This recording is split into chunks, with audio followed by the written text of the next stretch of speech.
Drama serial नफरत, तीसरी किस्त।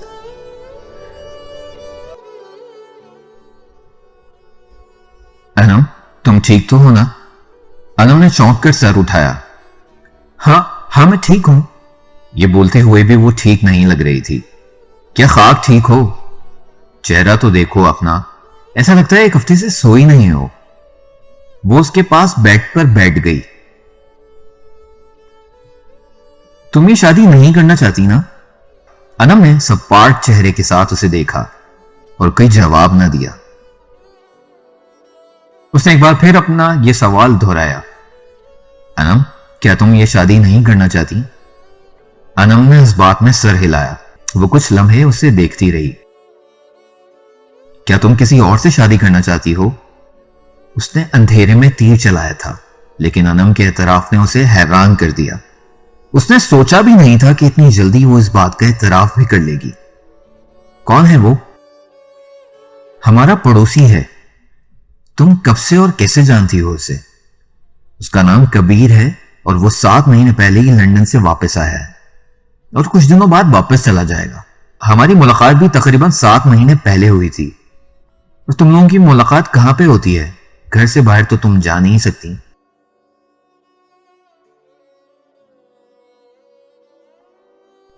घर के पिछले हिस्से लॉन की तरफ एक छोटा सा हिस्सा टूटा हुआ है, जिसके साथ उसका घर है। वो यहाँ किराए पर रहता है। हम दोनों हर शाम को वहीं पे मिलते हैं। वो मुझसे बहुत मोहब्बत करता है और मुझसे शादी भी करना चाहता है। मैंने अब उसे अपनी शादी की बात बताई तो वो काफी नाराज है। मुझसे कहता है हम दोनों छुपकर निकाह कर लेते हैं और फिर वो मुझे हमेशा के लिए लंदन ले जाएगा। अनम ने रोते हुए अपनी बात मुकम्मल की। उसकी पूरी बात सुनने के दौरान वो खामोशी से सुनती रही। तो फिर मसला क्या है? अनम ने उसे घूर कर देखा। क्या तुम सच में नहीं जानती मसला क्या है? देखो, अगर मसले से तुम्हारा मुराद आगा जान या फिरोज ताया, दिलावर भाई या सिकंदर है, तो उनके लिए तुम आग में नहीं कूद सकती।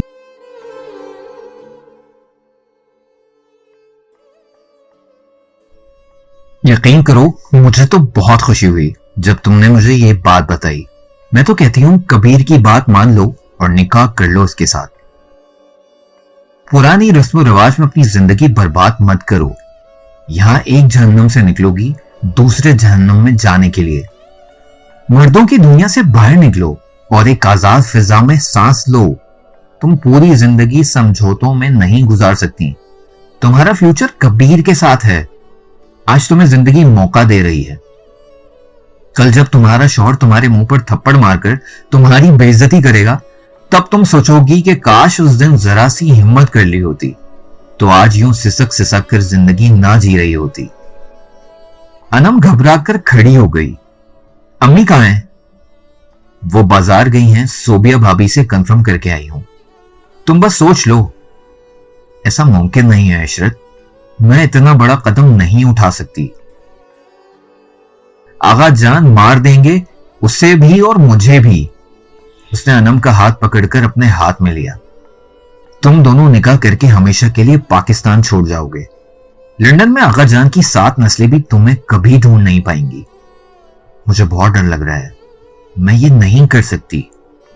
तो क्या तुम सारी जिंदगी अम्मी और ताई की तरह मर्दों की जुल्म सहकर गुजार दोगी? याद रखो, अपनी मर्जी से निकाह करने का हक तुम्हें मजहब भी देता है। मैं सोचूंगी तुम अभी जाओ यहां से। मैं इंतजार करूंगी तुम्हारे जवाब का। वो तेजी से कमरे से बाहर निकलकर अपने कमरे में आई। उसने सोचा भी नहीं था कि अनम के दिल में ऐसी कोई बात होगी, लेकिन अब जानकर उसे अच्छा लग रहा था। और यह डर भी कि वो बेवकूफ इनकार करके अपनी जिंदगी मुश्किल में न डाल दे। वो 1-1.5 घंटा सोई रही, लेकिन अनम उसके जहन से नहीं निकली। 2 घंटे बाद अनम खुद उसके पास आई। यह रात का वक्त था जब तकरीबन सब लोग सो चुके थे। वो छत पर उसका इंतजार कर रही थी और लाशऊरी तौर पर उसे यकीन था कि वो जरूर आएगी। मैं कबीर से निकाह करने के लिए तैयार हूं। उसे इतनी जल्दी अनम के मान जाने पर यकीन नहीं आया। वो समझती थी कि वो डर कर अपना फैसला ही बदल लेगी।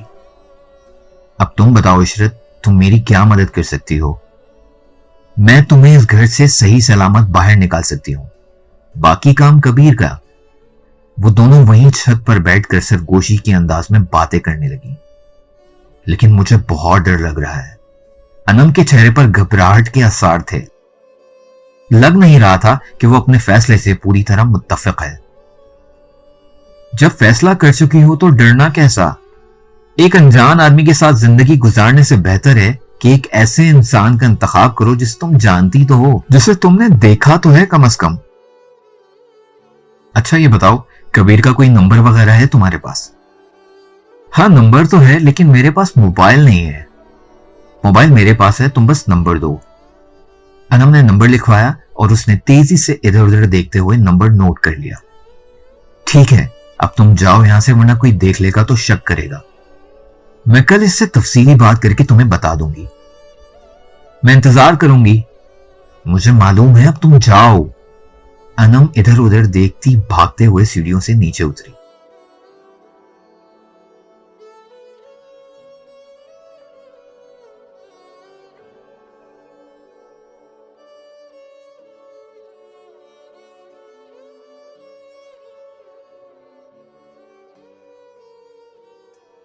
इस घर में एक बहुत बड़ा तूफान आने वाला है, किचन में उसने ऐलान किया, जब सादिया बेगम के अलावा नरमीन भी वहीं थी। क्या मतलब? नरमीन ने पूछा। सादिया ने भी चूल्हा जलाते हुए उसकी बात पर ध्यान दिया। आगा जान को जिंदगी का सबसे बड़ा सदमा लगने वाला है। नरमीन और सादिया बेगम हैरान होकर उसे देखने लगी। आहिस्ता बोल कमबख्त, फिर से क्या कर दिया तूने? सादिया बेगम ने घबराते हुए दरवाजे की तरफ देखा। मेरी प्यारी अम्मी, मैंने कुछ नहीं किया। यूं समझ लें एक परिंदा सोने के उस पिंजरे से आजाद होने वाला है।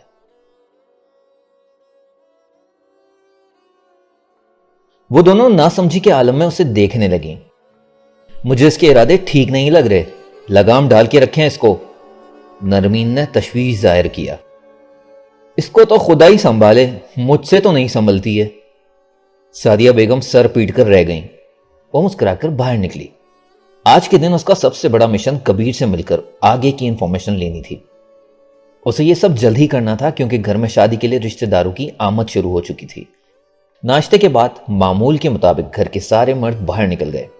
उसे जब तसल्ली हो गई तो सियाह चादर बगल में दबाकर बाहर निकली और लॉन में आकर उसने सियाह चादर ओढ़ ली और आगे पीछे देखते हुए चुपके से बाहर निकल आई। उसके बाहर आने का किसी को इल्म नहीं हुआ। उसके घर के साथ दूसरा घर कबीर का था। उसने तेजी से 2-4 बार बेल बजाई। वो 2 मिनट बाद दरवाजा खोलने आया था और उसे लग रहा था जैसे नींद से जाग कर आया हो। वो एक दरमियानी शक्ल वाला और उम्र में अनम से कहीं बड़ा संजीदा किस्म का आदमी लग रहा था। पहली नजर में उसे समझ में नहीं आया अनम को ऐसे लड़के से मोहब्बत कैसे हो गई। जी आप कौन? वो बिना उसकी इजाजत के कबीर के घर में घुस गई और उसे अपना तारुफ और आने का मकसद बताया।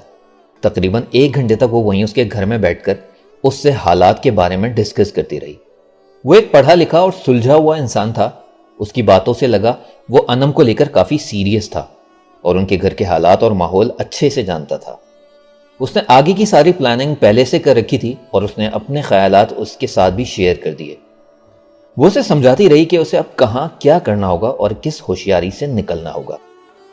आप टेंशन न लें, हम लोग यहां से सेफ निकल जाएंगे इंशाल्लाह। टिकट कब की करवाई है? कल रात की। तुम्हें हर बात का अच्छे से ख्याल रखना होगा। आगा जान की रसाई वहां तक है जहां पे तुम्हारी सोच भी नहीं जा सकती। उसने कबीर को खबरदार कर दिया। और मेरी उड़ान भी वहां तक है जहां आपके आगा जान का साया भी नहीं पहुंच सकता। वो खड़ी हुई। ठीक है, बाकी बातें कॉल पे करूंगी। वो जाने लगी और मुड़ी। धोखा तो नहीं देंगे ना आप अनम को? ऐसा करूं तो सड़क पर खड़ा करके 100 जूते मारिएगा। वो मुस्कुराता हुआ कह रहा था और वो बाहर निकल आई। जिस खामोशी और एहतियात से वो चादर ओढ़कर बाहर निकली, उसी एहतियात से वापस अपने घर में दाखिल हुई। लेकिन मसला ये हुआ, उसे घर में दाखिल होते हुए और भागते हुए उज़्मा ताई ने देख लिया था, जो लॉन में पौधों को पानी दे रही थी। उसे देखते ही ताई चोर चोर चिल्लाने लगी। वो रुकी नहीं और भागती हुई घर के अंदर दाखिल हुई। बाहर हॉल में कोई नहीं था। वो तेजी से अनम के कमरे में घुस गई और दरवाजा अंदर से बंद कर लिया। फिर उसने तेजी से चादर उतारी। क्या हुआ इशरत, تمہارا سانس کیوں پھولا ہوا ہے؟ بھاگ کر آئی ہوں، تائی نے مجھے دیکھ لیا تھا۔ کیا؟ انم کا منہ حیرت سے کھل گیا۔ انہیں شک تو نہیں ہوا؟ نہیں، تم بس یہ چادر کہیں چھپا دو۔ انم نے چادر اس کے ہاتھ سے لے کر بیڈ کے نیچے چھپا دیا۔ اسی وقت دروازہ زور سا بجا۔ باہر تائی تھی، وہ دروازہ کھولنے چلی گئی۔ تائی اسے انم کے کمرے میں دیکھ کر حیران بھی ہوئی اور کافی غصہ بھی کیا۔ تم یہاں کیا کر رہی ہو؟ انہوں نے چلاتے ہوئے پوچھا۔ اس کی بجائے انم آگے بڑھی۔ امی آپ اتنی پریشان کیوں ہیں؟ خیر تو ہے؟ گھر میں چور گھس آیا ہے، تم دروازہ بند کرو اپنا، کہیں کوئی زیور وغیرہ نہ لے جائے۔ اور تم؟ تائی نے قہر بھری نظروں سے اسے دیکھا۔ تم تو دفاعی ہو جاؤ یہاں سے، کیوں آتی ہو یہاں؟ وہ چپ چاپ شانے اچکاتی وہاں سے چلی گئی۔ دلاور یا سکندر کو کال کرتی ہوں۔ تائی بڑبڑاتی ہوئی باہر نکلی۔ شام کو سارے مرد اکٹھا تھے۔ تائی انہیں تفصیلات بتا رہی تھی۔ انم سر جھکائے کھڑی تھی اور وہ ساری سچویشن کو انجوائے کر رہی تھی۔ سمجھ میں نہیں آتا پھر وہ چور غائب کیسے ہو گیا؟ دلاور نے کچھ سوچ کر کہا۔ وہ کچھ لے کر تو نہیں گیا؟ فیروز تایا نے تائی کی طرف دیکھا۔ نہیں، لے کر تو کچھ نہیں گیا، ہو سکتا ہے وہ ہمارے شور مچانے پر ڈر کر بھاگ گیا ہو۔ تو تمہیں کیا ضرورت تھی شور کرنے کی، بے وقوف عورت؟ فیروز یا سکندر کو کال کر دیتی۔ آغا جان تائی پر برس رہے تھے۔ وہ مسکرا رہی تھی اور سکندر اس کی مسکراہٹ کو نوٹ کر کے غصے سے اسے گھور رہا تھا۔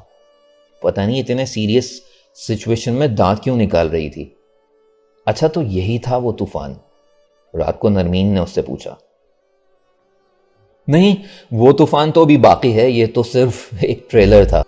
وہ دوپٹہ بیڈ پر پھینک کر ادائے بے نیازی سے بولی۔ مجھے تو ابھی سے ڈر لگ رہا ہے۔ نرمین واقعی گھبرائی ہوئی تھی لیکن اسے فرق نہیں پڑا۔ انم کے ساتھ اس کی دوسری ملاقات رات 10 بجے کچن میں ہوئی، جب سارے گھر والے کھانا کھا کر ریلیکس ہو چکے تھے۔ انم برتن دھونے کے بہانے اس سے بات کر رہی تھی اور وہ بھی فریج سے پانی نکال کر پینے کا ڈرامہ کر رہی تھی۔ تو کیا کہا اس نے؟ انم نے بے چینی سے پوچھا۔ صبح وہ بات ادھوری رہ گئی تھی۔ وہ ٹکٹ کروائے گا اور کل رات تم لوگ یہاں سے نکلو گے۔ کس وقت؟ رات کے 1 یا 2 بجے شاید۔ لیکن کل تو مہندی کا فنکشن ہے، گھر میں تو کافی رش ہوگا۔ رش میں گھر سے نکلنا کافی آسان ہوگا، گھر کے دروازے کھلے ہوں گے، لیکن تم ابھی سے پیکنگ شروع کر دو۔ اور ایسی خوفناک شکل تو نہ بناؤ، بھاگنے سے پہلے پکڑی جاؤ گی یار۔ انم نے سر ہلایا۔ باہر ڈھولکی بج رہی تھی۔ کچھ لڑکیوں نے سنگیت کی محفل لگا رکھی تھی، اس لیے ان کی آواز باہر نہیں جا رہی تھی۔ کوئی مسئلہ تو نہیں ہوگا نا؟ اللہ نہ کرے، فضول باتیں نہ سوچو یار، اچھا ہی ہوگا سب، اس نے انم کو یقین دلایا۔ ویسے دل میں تھوڑا بہت وہ خود بھی گھبرا رہی تھی۔ باہر آئی تو عورتوں اور لڑکیوں نے ہلہ گلا مچایا ہوا تھا۔ وہ بھاگتی ہوئی اپنے کمرے کی طرف جا رہی تھی جب سامنے سے فیروز آیا اور سکندر کوئی بات کرتے ہوئے آ رہے تھے۔ اس نے رک کر تایا کو سلام کیا۔ جواباً تایا نے اسے جھڑک دیا۔ یہ کیا اچھل کود کر رہی ہو؟ تمیز سے چلو، اور دوپٹہ کہاں ہے تمہارا؟ سکندر بھی اسے غصے سے دیکھ رہا تھا۔ وہ کمرے میں ہے، تو جا کر پہن لو، آئندہ تمہیں بنا دوپٹے کے نہ دیکھوں۔ بظاہر تو اس نے اسبات میں سر ہلایا، مگر لگتا نہیں تھا وہ دوپٹہ پہنے گی بھی۔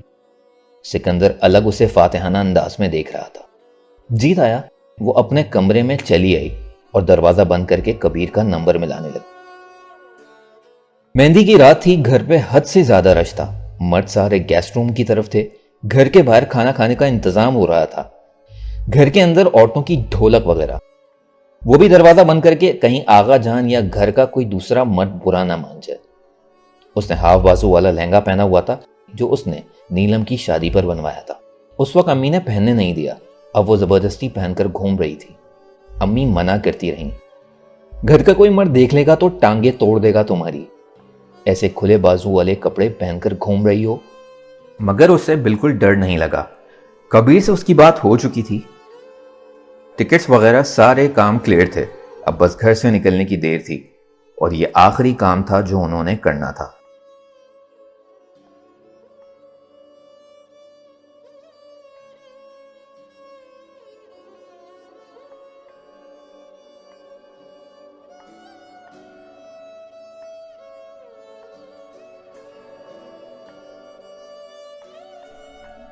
कल के बाद वो अनम से दोबारा नहीं मिली। वो अपने कमरे में थी और ताई उसे बाहर नहीं आने दे रही थी। वो खुद भी वहां उससे बात नहीं कर सकती थी क्योंकि मेहंदी लगाने वाली लड़कियां और कई औरतों का हुजूम था उस कमरे में। भाभी, अनम अपने कमरे में है क्या? उसने सोबिया से पूछा। बात शुरू करने के लिए उसे कोई और जुमला नहीं मिला था। जाहिर है इशरत, उसने कुछ घूर कर उसे देखा। और ताई कहाँ है? पहले तो अनम के कमरे में थी, अब मुझे नहीं पता कहाँ है। क्यों, कोई काम था क्या? नहीं। अच्छा, अनम के कमरे में रश था क्या? हाँ, कुछ औरतें थीं तो, लेकिन तू ये सब कुछ पूछकर मुझे शक में क्यों डाल रही है? सोबिया मुसलसल उसे घूर कर देख रही थी। बस ऐसे ही। अच्छा, मुझे अम्मी बुला रही हैं। वो सोबिया को वहां से टालते हुए जल्दी से गायब हो गई। अनम के कमरे के बाहर जहां अंदर बाहर रश था, बात करने का कोई मौका नहीं था। वो वापस पलट आई। एक कमरे में कुछ लड़कियां दरवाजा बंद करके म्यूजिक लगाकर डांस कर रही थीं। शायद ताई ने ही ये मशवरा दिया होगा। इससे भी एक लड़की अंदर खींचकर ले गई और जबरदस्ती उससे 2 मिनट डांस करवाया। उसे रश में घुटन होने लगी और वो छत पर चली आई। नीचे से सारे मर्द मेहमान नजर आ रहे थे। वो गैर इरादी तौर पर उन्हें देखने लगी। आगा जान और फिरोज ताया अपनी निगरानी में काम करवा रहे थे। सिकंदर भी उनके पास खड़ा था।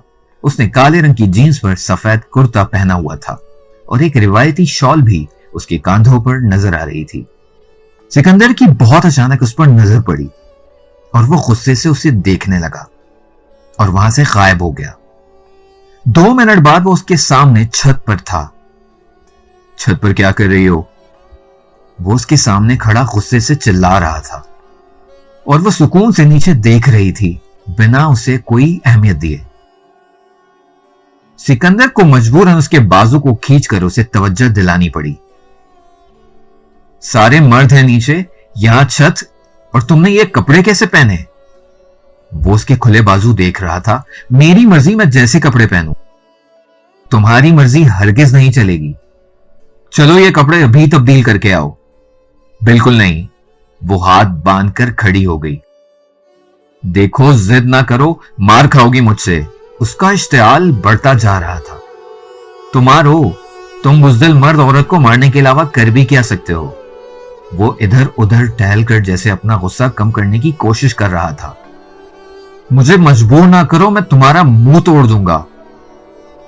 तुम और आगा साहब जब औरतों के हुकूक नहीं पूरे कर पाते तो मार पिटाई शुरू कर देते हो।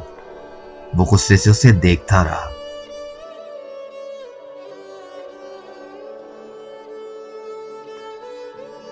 अगर तुमने यही मार पिटाई करनी थी तो लंदन जाकर तालीम पे इतना पैसा क्यों जाया किया? अब वो चिल्ला रही थी। तालीम बेहयाई नहीं सिखाती। वो भी चिल्लाया। तो मैं कौन सा कपड़े उतार कर घूम रही हूं? हाफ बाजू वाली चोली पहनी है, वो भी औरतों की महफिल में। वो अब उसे उंगली दिखा रही थी। वो उस खानदान की पहली लड़की थी जो यूं किसी मर्द से उंगली उठाकर बात करती थी, वरना तो आज तक किसी की इतनी हिम्मत ना हुई। देखो, बहस ना करो और दफा हो जाओ यहां से। वो आपे से बाहर हो गया। शोर की वजह से उन दोनों का झगड़ा कोई भी सुन नहीं पा रहा था। तुम यहां आए हो, तुम ही जाओ यहां से। वो मुकाबले बाजी पर उतर आई। तू मरेगी। एक बार शादी हो जाने दे, सारे हिसाब बराबर करूंगा। वो गुस्से से नीचे जाने के लिए मुड़ा। तुमसे शादी करने की बजाय मैं खुदकुशी को ज्यादा तरजीह दूंगी। वो उसके पीछे चिल्लाकर बोली। वो सुनी अनसुनी करता हुआ निकल गया। उसने जोर से कुर्सी को लात मारी और वहीं बैठ गई। नीचे काफी शोर था, वहीं वो सर पकड़कर बैठ गई। उसे किसी तरह अनम से मिलकर उसे तैयार करना था। नीचे खाना शुरू हुआ। खाना लग चुका था और सभी खाने में मसरूफ हो गए कि वो तेजी से नीचे आई। हॉल में सारे बच्चे, आंटियां सभी खानों पे टूट पड़े। अम्मी और ताई इधर उधर लोगों से बातों में मसरूफ थीं। घर की बाकी औरतें भी कहीं ना कहीं मसरूफ थीं। सादिया भाभी भी पानी का एक बहुत बड़ा जग उठाए जाने कहां जा रही थी। वो उनके पास गई। अनम ने खाना खाया? नहीं, अभी देने जा रही हूं। सादिया भाभी तेजी से चल रही थी, उन्हें जैसे बात करने की फुर्सत ही ना थी। वो उसके पीछे तेजी से चल रही थी। मैं दे आऊं? हाँ, तू ही दे आ, मुझे क्या, बल्कि तू रुक, आंटी जी ने मना किया है कि तुझे अनम के कमरे में जाने ना दूं। वो ताई का कह रही थी, उनसे मैं खुद बात कर लूंगी। वो दोनों खाने के काउंटर के पास आईं। उसने तेजी से एक ट्रे उठाया और उसमें चावल, कोरमा और सलाद जल्दी जल्दी डालने लगी। सोबिया भाभी भी उसे उसके हाल पर छोड़कर कब की जा चुकी थी। वो ट्रे उठाकर लहंगा संभालते सीढ़ियां चढ़ने लगी। ताई उसे देख चुकी थी और उसके पास आ गई। कहां जा रही हो तुम? अनम को खाना देने। कोई जरूरत नहीं, सोबिया दे आएगी। ताई ने उसे बरहमी से देखा। क्या ताई, आप तो हमेशा गुस्से में ही रहती हैं। अब वैसे भी 2 दिन बाद वो यहां से चली ही जाएगी, आखिरी बात तो कर लेने दें। ताई ने गौर से उसे देखा। चल अच्छा, मर जाके। वो खुश होती हुई अनम के कमरे तक आई, लेकिन यहां अलग नाच गाने की महफिल थी। सारी लड़कियां नीचे जाओ, खाना सारा खत्म होने को है और तुम लोग यहीं कूद रही हो, उसने कमरे में दाखिल होते ही ऐलान कर दिया। सारी लड़कियां सर पर पैर रखकर भागी। उसने तेजी से दरवाजा बंद किया। अनम ने घबराकर दुपट्टा उतारा। सारी पैकिंग हो गई? अनम ने सर इस बात में हिलाया। उससे कोई बात हुई? हाँ, रात के 2 बजे निकलना है। कोई गड़बड़ तो नहीं होगी ना?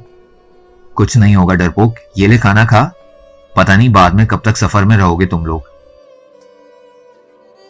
अनम ने खाने की ट्रे उसकी तरफ धकेल दी।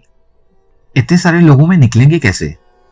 रात के 2 बजे तकरीबन सब लोग सो चुके होंगे और बाकी के जो मेहमान 1-2 जाग रहे होंगे उनके लिए घर का मेन स्विच मैं ऑफ कर दूंगी। पूरे घर में अंधेरा हो जाएगा और तुम उस अंधेरे का फायदा उठाकर बाहर निकल जाना। बस 2 ही मिनट तो लग रहे हैं इस कमरे से मेन गेट तक जाने में, और फिर तुम आजाद। ये कहते हुए उसने अनम की बैग की तरफ देखा। एक छोटा सा बैग था। वो उठकर बैग को उलट पुलट कर देखने लगी। क्या क्या रखा है इसमें? कुछ जेवर, पैसे और 1-2 सूट। अच्छा किया, और हाँ, मेरा नंबर भी लिख लो अपने पास, लंदन पहुंचते ही कॉल कर देना। वो दराज से पेन कागज ढूंढने लगी। नीचे वाली दराज में देखो। उसने कागज कलम उठाया और अपना नंबर उस पर लिखने लगी। इशरत, क्या मैं वापस कभी भी इस घर में नहीं आ सकूंगी? तुमसे, सिकंदर भाई से और अम्मी से नहीं मिल सकूंगी? वो कुछ उदासी से बोली। इशरत ने नंबर वाला कागज उसकी मुट्ठी में दिया और उसके पास बैठ गई। ऐसा कुछ नहीं होगा ना, तुम इस घर में उस वक्त तक नहीं आ सकोगी जब तक आगा जान जिंदा है। जिस दिन वो चले गए, उनके उसूल और रवायात सब कुछ उन्हीं के साथ जाएंगे। ताया इतने पुराने ख्यालात के नहीं, और ताई भी तुम्हें खुद वापस बुलाएंगी क्योंकि तुम उनकी इकलौती औलाद हो। सारी जिंदगी तुमसे नफरत नहीं कर सकेंगे। ताई और ताया की मोहब्बत के सामने सिकंदर और दिलावर भाई भी कुछ नहीं कर सकेंगे, और मैं भी तो तुमसे हमेशा वीडियो कॉल पे बात करती रहूंगी ना। उसने अनम को अच्छी उम्मीद दिलाई। उसका गम कुछ कम हुआ। वो उठ खड़ी हुई। ये खाना खा लेना और मेरी बात गौर से सुनो। ठीक 2 बजे इस घर की सारी लाइट ऑफ होगी और तुम तेजी से बैग उठाकर घर के दरवाजे की तरफ आओगी, जहां मैं तुम्हारा इंतजार कर रही होंगी। याद रखना, मेरे पास तुमसे राब्ते का कोई और जरिया नहीं है, इसलिए मुकर्ररा वक्त पर मुकर्ररा जगह पहुंच जाना। उसने मोहब्बत से अनम के गालों को छुआ। अनम ने इस बात में सर हिलाया और वो कमरे से बाहर निकल आई। खाने का दौर खत्म हो चुका था। एक बार फिर महफिल लगी थी। वो चुपके से घर के पिछले हिस्से की तरफ आई जहां घर का मेन स्विच था। वो गौर से स्विच को देखने लगी। उसके पास कई और तारें भी थीं। कुछ रंग बिरंगी लाइटों की तारें भी वहीं कनेक्टेड थीं। वो गौर से तरतीब देखने लगी। मेन स्विच के बटन तक हाथ ले जाने के लिए काफी तारों में से हाथ को गुजारना था। वो पास पड़ी लकड़ी से इधर उधर की इजाफी तारों को हटाने लगी ताकि रात को मेन स्विच को आसानी से बंद कर सके। रंग बिरंगी लाइटों की तार को उसने लकड़ी की मदद से हटा दिया। फिर अचानक किसी ने उसका हाथ पकड़कर उसे जोर से खींचा और वो मुंह के बल फर्श पर जा गिरी। वो खुद भी फर्श पर गिरा हुआ था। और वो सिकंदर था। उसे समझ नहीं आया कि इतनी जल्दी हुआ क्या है। बेवकूफ लड़की, क्या कर रही थी तुम यहां? अब वो गुस्से से चिल्ला रहा था। उसने पीछे मुड़कर देखा, कई तार नीचे गिरी हुई थीं। शायद वो तारें उस पर गिरने वाली थीं और उसने पीछे से आकर उसे खींच लिया था।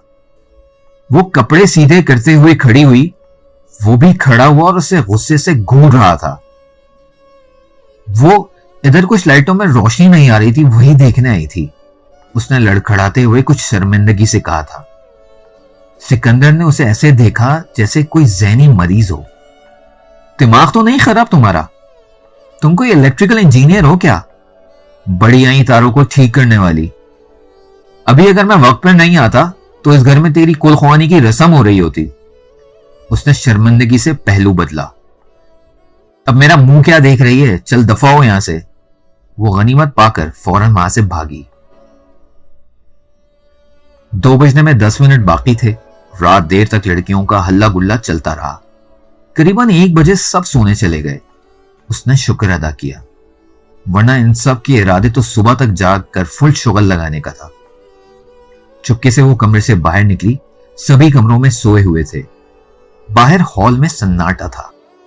वो आगे पीछे दाएं बाएं देखते हुए आगे बढ़ी। कोशिश उसकी यही थी कि बिना कोई आवाज पैदा किए वो मेन स्विच तक पहुंच जाए, और 2 मिनट बाद वो मेन स्विच के सामने थी। बिस्मिल्लाह पढ़कर उसने चारों तरफ देखा, फिर तेजी से बटन ऑफ किया। पूरा घर अंधेरे में डूब गया। वो तेजी से चलकर घर की मेन गेट की तरफ आई और साइड पर खड़ी हो गई। उसे यह भी डर था कि कोई लाइट वगैरह बंद होने की वजह से चेकिंग के लिए ना आ जाए। अनम को वो हिदायत दे चुकी थी कि लाइट बंद होते ही फौरन दरवाजे की तरफ पहुंच जाए। यकीनन वो भी लाइट बंद होने का इंतजार ही कर रही थी। मेन गेट मेहमानों के आने जाने की वजह से खुला रखा गया था, वरना अमूमन बंद होता था। अनम सर पर सफेद चादर डाले अपना स्याह बैग उठाए बिना कोई आवाज पैदा किए उसके पास आ गई। उसने बोलने की बजाय इशारे से काम लिया और अनम को बाहर चलने का इशारा किया। वो खुद आगे चलने लगी। अनम उसके पीछे पीछे चल रही थी। भागते हुए वो चारों तरफ भी देख रहे थे। कबीर से वो पहले ही राब्ते में थी। वो अपनी तरफ से तैयारी मुकम्मल कर चुका था और अब बाहर निकलने से पहले उसने कबीर को मैसेज किया था। जवाबन उसे ओके भी लिखा था। 1 मिनट से भी कम वक्त में वो आगा जान की हवेली से बाहर खड़े थे, जहां रोड था और सामने कबीर खड़ा था। वो टैक्सी वगैरह का इंतजाम शायद पहले ही कर चुका था, क्योंकि उनके आने से पहले टैक्सी वहीं मौजूद थी। उनके पास ज्यादा वक्त नहीं था, इसलिए कोई अलविदाई इमोशनल गुफ्तगू ना हुई। बस कबीर ने उसे मुस्कुराते हुए थैंक यू कहा। उसने जवाबन उसे राब्ते में रहने के लिए कहा। अनम से वो गले मिली। वो दोनों टैक्सी में बैठकर हाथ के इशारे से उसे खुदा हाफिज कह रहे थे। नजरों से ओझल होने तक वो अंधेरे में उसी सुनसान सड़क पर खड़ी रही और फिर तेजी से अंदर आई और उसी एहतियात से एक बार फिर मेन स्विच तक आई और उसने लाइट ऑन कर दी। हर तरफ रोशनी फैल गई। उसने एक बार फिर चारों तरफ देखा और डरते भागते अपने कमरे तक आई। उसने सुकून का सांस लिया और बिस्तर पर लेट गई, ये जानते हुए कि आने वाली सुबह एक बहुत बड़ा तूफान आने वाला है। वो सोना नहीं चाहती थी, लेकिन उसे नींद आ गई। सुबह उसे नरमीन जगाने आई थी। उसकी आवाज में बेहद ज्यादा घबराहट और परेशानी थी। वो तेजी से उठ बैठी। अनम कहीं चली गई इशरत? उसने तकरीबन रोते हुए तला दी। फौरी तौर पर वो समझ ना सकी क्या बात हो रही है। फिर रात वाला सीन उसे याद आया और तब उसे याद आया आज के दिन तो बहुत बड़ा तूफान आना था। उसकी नींद पूरी नहीं हुई थी, फिर भी उसकी आंखें पूरी खुल चुकी थीं। उसने तेजी से वॉशरूम में जाकर चेहरे पर पानी के छींटे मारे और नरमीन के साथ तकरीबन भागती हुई सीढ़ियां उतरने लगी। वो इसी घर का मंजर था। हॉल के दरमियान पूरा घर मौजूद था। वो दोनों तेजी से नीचे उतरने लगी। उसे नहीं मालूम किसी ने उसे जगाने के लिए कहा है या नरमीन खुद उसे जगाने आई थी। घर की खामोशी से लग रहा था मेहमान सारे जा चुके हैं। सामने आगा जान अपने जाओ जलाल के साथ खड़े थे। घर के बाकी मर्द भी गुस्से से इधर उधर टहल रहे थे। ताई तो बाकायदा जोर जोर से बीन कर रही थी। अम्मा और सोबिया भाभी की भी हल्की हल्की सिसकियां सुनाई दे रही थी। वो दोनों एक साइड पर जा खड़ी हुई। नरमीन काफी घबराई हुई लग रही थी। और अब उसे भी थोड़ी बहुत घबराहट हो रही थी कहीं वो पकड़ी ना जाए। मैंने उसे खुद जाकर देखा था, रात के 12 बजे अपने कमरे में थी। खामोश हॉल में सादिया भाभी की रोती हुई आवाज गूंजी। तो फिर कहां गई वो? आगा जान जोर से चिल्लाए। उनकी आवाज दीवारों से टकराकर वापस पलट आई। खुदा जाने मेरी अनम कहां चली गई। ताई धाड़े मार मार कर रो रही थी। खामोश, अगर तुमने पहले ही उस पर नजर रखी होती तो आज हमें यह दिन ना देखना पड़ता। आगा जान ताई पर बरस पड़े। इतना बड़ा घर है, इतने सारे लोग थे, ऐसे कैसे निकल गई वो? और किसी ने उसे देखा तक नहीं। यह दिलावर था जो गुस्से से आग बगोला हो रहा था। सिकंदर एक तरफ हाथ बांधकर खड़ा था और एक दो बार उसे गुस्से से घूर भी चुका था। उसे नहीं लगता सिकंदर को उस पर शक होगा। वो आदतन उसे गुस्से से घूरता रहा। आगा जान, क्या हम पुलिस में रिपोर्ट दर्ज नहीं करा सकते? दिलावर ने उन्हें मशवरा दिया, जिस पर आगा जान मजीद भड़क उठे। नहीं बेवकूफ, ये घर की बात है। पुलिस तक जाएगी तो पूरे शहर और गांव में हमारी नाक कट जाएगी। कुछ दिन बाद इलेक्शन भी शुरू होने वाले हैं और इसलिए ये बात ज्यादा नहीं फैलनी चाहिए। गुस्से के साथ एक शर्मिंदगी भी थी जो सिर्फ वो देख रही थी हमेशा दूसरों को नीचा दिखाने वाला आगा जान आज खुद किसी से नजरें मिलाने के काबिल नहीं रहे। वो दिल ही दिल में अपनी जीत पर मुस्कुरा रही थी। आगा जान की झुकी हुई नजरें और शर्मिंदगी का सोचकर उसे बहुत खुशी हो रही थी। तुम दोनों मेरी शक्ल क्या देख रहे हो? जाकर ढूंढो उस बदसात को। अब वो दिलावर और सिकंदर से मुखातिब थे। और कहीं मिल जाए तो गोली मार देना उसे, उन्होंने हतमी अंदाज में कहा। ताई का रोना और ज्यादा हो गया। वो आगा जान के उसूल जानती थी। उस खानदान में भागी हुई लड़की की सजा मौत थी और वो एक बार फिर मुस्कुरा रही थी। आगा जान के पिंजरे से जो परिंदा उड़ गया, अब वो उनकी शिकारियों को नहीं मिलने वाला था। सुबह से दिन और दिन से शाम हो गई, फिर रात भी हो गई। ढूंढने वाले खाली हाथ वापस आ गए। अनम का कोई सुराग उन्हें नहीं मिला। आगा जान ने अपने सारे असरूर रसूख इस्तेमाल करके देख लिए, लेकिन यहां भी वो बुरी तरह बेबस थे। उनके अंदर खून उबल रहा था, लेकिन अब कुछ भी नहीं हो सकता था। दूसरे दिन सब लोग एक दूसरे से नजरें चुराकर घर के काम कर रहे थे। घर में एक अजीब सी खामोशी थी। दिलावर और सिकंदर और आगा जान के कुछ खास आदमी दूसरे दिन भी अनम को ढूंढते रहे, लेकिन वो कहीं ना मिली। आगा जान के लिए बहुत बड़ी बेइज्जती थी। वो मुसलसल गुस्से में सबको डांट रहे थे। ताई को उन्होंने अब रोने से भी मना कर दिया था और इस घर में किसी को अनम का नाम लेने की इजाजत भी ना थी। आगा जान अनम के भागने का जिम्मेदार ताई को करार दे रहे थे और वो बार बार उन्हें डांट कर कह रहे थे यह सब उसकी ढील का नतीजा है। अनम ने दूसरे दिन भी उससे कोई राब्ता ना किया। उसके पास जो कबीर का नंबर था वो पाकिस्तान का था, जो कि लंदन में काम नहीं करता था। अब उसे तशवीश सी होने लगी, लेकिन रात को 12 बजे कबीर ने खुद कॉल की और उसकी अनम से बात भी करवाई। वो बहुत खुश थी, जैसे एक परिंदा आजाद होने के बाद होता है, और बार बार उसका शुक्रिया अदा कर रही थी। अनम को घर के हालात जानने का बड़ा तजस्सुस था। उसने सारे हालात बता दिए और ये भी कि अब सब उससे ढूंढ ढूंढ कर थक चुके थे। इसलिए अब घर में आगा जान ने उसके हवाले से कोई भी बात करने से सबको मना कर दिया। वो अनम से काफी देर तक बातें करती रही। अनम वाले वाकये को 4 दिन गुजर चुके थे। घर में खामोशी थी। जो तूफान आया वो अपने खौफनाक असरात छोड़ गया। अब कोई किसी से बात नहीं करता था। ताई ने तो कमरे से निकलना ही छोड़ दिया था। आगा जान भी शर्मिंदा शर्मिंदा से रहते और घर से बाहर कम ही जाते थे। अपना रोब और दबदबा साबित करने के लिए वो घर की औरतों पर पहले से भी ज्यादा सख्ती करने लगे। नरमीन को उस पर शक था। वो कई बार उससे बातें करने की कोशिश भी करती, लेकिन उसने टाल मटोल से काम लिया। लेकिन जब मुसलसल नरमीन उससे पूछती रही क्या तुमने अनम को घर से निकाला है, तो उसने साफ साफ कहा हां। नरमीन उसे काफी देर तक हैरत से देखती रही। क्यों किया तुमने ऐसा? क्योंकि अनम किसी और से शादी करना चाहती थी। नरमीन ने जल्दी से जाकर दरवाजा बंद कर दिया। आज जब वो बताने के मूड में थी तो वो सब कुछ जानना चाहती थी। तो तुमने कैसे निकाला उसे यहां से? उसने नरमीन को 7-8 जुमलों में सारी स्टोरी सुनाई। नरमीन इस कारकर्दगी पर उसे घूरती रही। बेवकूफ लड़की, अगर आगा जान या ताया जान को पता चला तो वो तेरा गला घोट देंगे। उसने बेनियाजी से सिर झटका और मोबाइल पे गेम खेलने लगी। मुझे बहुत डर लग रहा है इशरत, अगर किसी को पता चल गया तो क्या होगा? उसने नरमीन को रोते हुए भी देखा, फिर खुद उसके आंसू भी पोंछ डाले। ज्यादा से ज्यादा क्या करेंगे, मार देंगे ना मुझे। वैसे भी जो जिंदगी हम यहां जी रहे हैं, मौत उससे मुश्किल तो नहीं। जुमले के इख्तिताम पर वो खुद भी उदास हुई। नरमीन ने उसे गले से लगाया।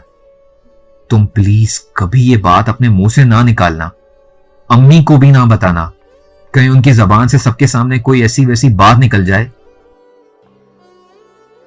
नरमीन तंबीही नजरों से उसे देखती हुई हिदायत करती रही। अब इतनी भी बेवकूफ नहीं हो आपी। नरमीन उसकी तसल्ली के बावजूद डरती रही। अगर उसे पहले मालूम होता कि वो ऐसा कदम उठाने वाली है तो उसे ऐसा कभी ना करने देती। अब क्या वो नहीं जानती आगा जान को वो किस तबीयत के इंसान हैं? जब तक अनम वाला मामला सुलझ न जाए वो चैन से नहीं बैठेंगे। और उन्हें अगर जरा भी भनक पड़ गई कि उसे भगाने में इशरत का हाथ है तो वो उसे मौके पर ही गोली मार देंगे। वो काफी डर रही थी और उसे जिस बात का डर था वही हुआ।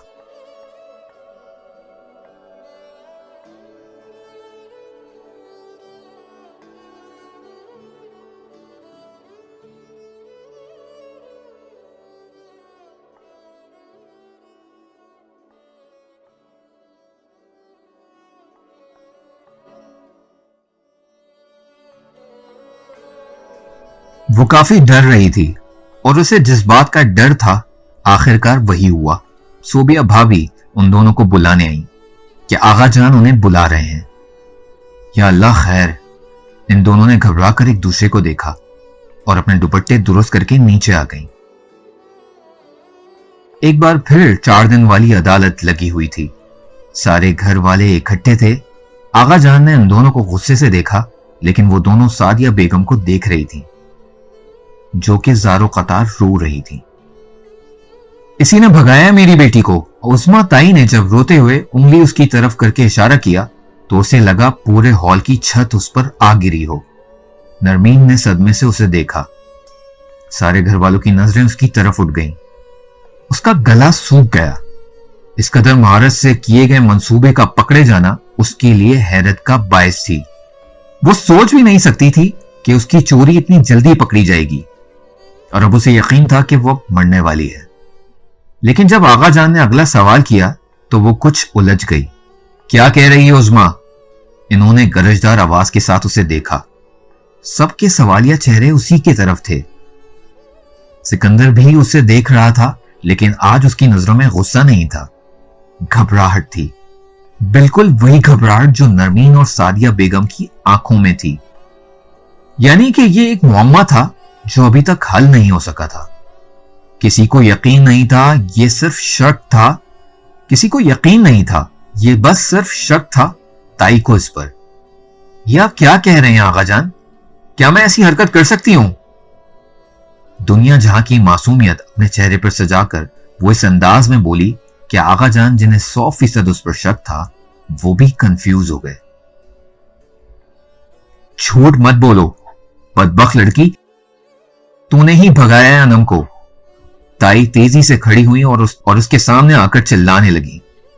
क्या सबूत है आपके पास? किस बुनियाद पर आप इतना बड़ा इल्जाम लगा रही हैं मुझ पे? उसका लहजा एतमाद से भरपूर था।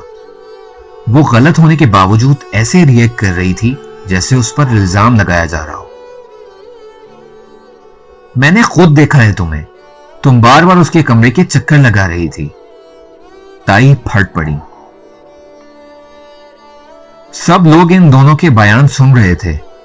अनम के कमरे में और भी सैकड़ों लड़कियां घूम रही थीं। तो क्या आप सब पर इल्जाम लगाएंगी? वो ताई से भी बुलंद आवाज में चिल्लाई। तेरे करतूत तो मैं अच्छी तरह से जानती हूं। मुझे यकीन है तूने ही ये सब कुछ किया है।